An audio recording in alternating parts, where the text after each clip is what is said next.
In this video, I'll discuss doing more with arrays.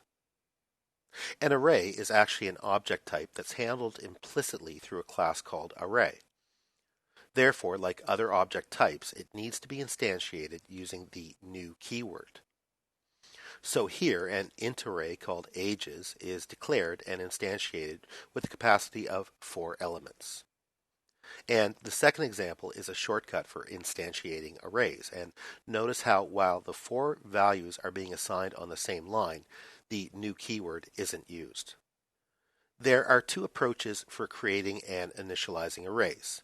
The new keyword doesn't need to be used on line 1 because we're assigning the values of the array called names in the same line of code. Using the new keyword allows you to declare and instantiate an array of a particular size and let the values be initialized at a later time. And you can see that the array called age is declared on line 3, and its values are assigned on lines 4, 5, and 6. What's not allowed, however, is to declare the array name on one line without using the equals and new keyword. And in the bottom example, the compiler will throw an error if you try to create an array this way. Arrays are objects referred to by an object reference variable.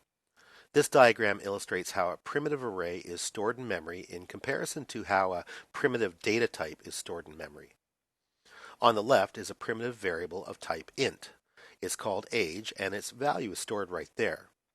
But the value of the array called ages is identified by a memory address, 0x034009.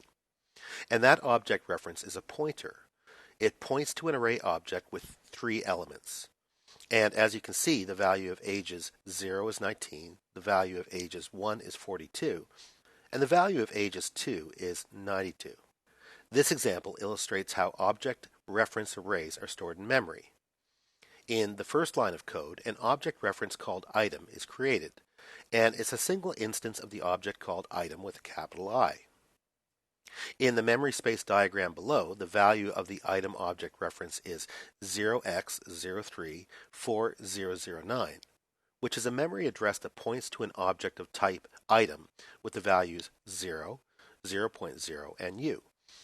In the second line of code, the object reference called items is created, and is assigned 3 new objects called item with a capital I. In the memory space diagram, you can get a sense of how the memory space is allocated. The value of the items object reference is 0x99f311, which is a memory address that points to an object of type array that contains 3 object references, each assigned their own memory space, and each reference points to another object of type item.